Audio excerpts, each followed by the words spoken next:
the TW Women's Forum decided to bring a formal motion to the Women's Committee of the Irish Congress of Trade Unions, and I want to commend both the TW Women's Forum and the Women's Forum of the Irish Congress of Trade Unions for adopting this motion and supporting the campaign. Our executive, however, decided that that wasn't really enough for the TW to leave it at that, and the executive put a formal motion before our conference in November last year.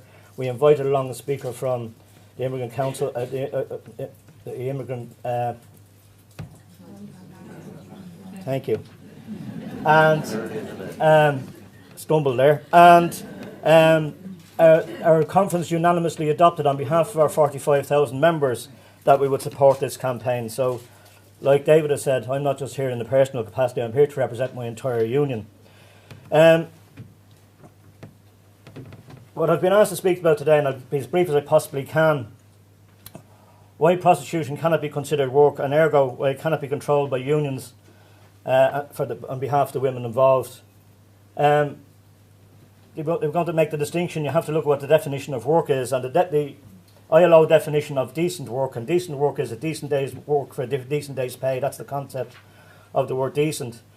The definition says that productive work under conditions of freedom, equality, security and dignity, in which rights are protected and adequate remuneration and social coverage is provided.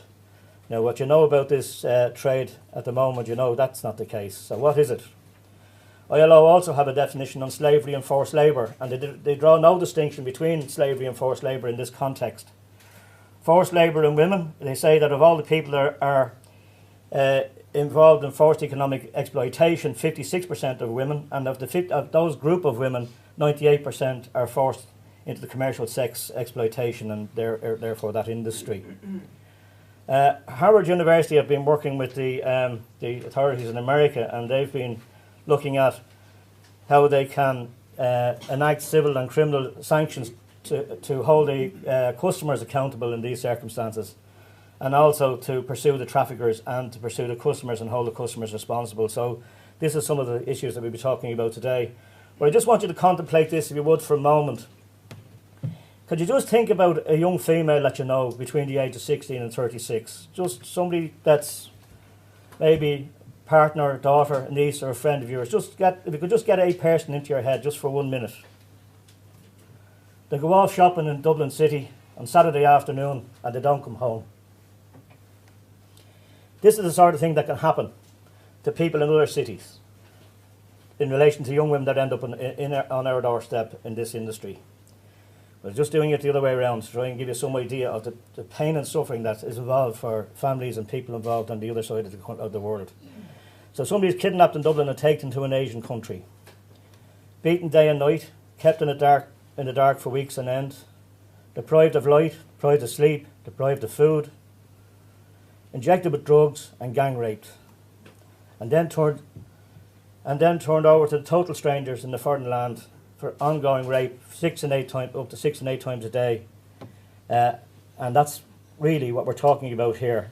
Not all of those things happen to everybody, but a lot of those things happen to a lot of people. People go and try and pursue them, but they do manage to get on the trail. To get anywhere near the people that they're trying to rescue from this situation, this is about as near as they get, because this industry is protected. If it's not run by gangsters and thugs, it's protected by gangsters and thugs. And I can tell you now that the gangsters and thugs that are very deeply involved in this exploitation in Dublin today is the Russian mafia. So women trafficked into this country are faced with this form of slavery. We're saying help to turn out the red light in Ireland now, and if the Electricians Union can do anything to help turn out that light, we're at your disposal. Thanks very much.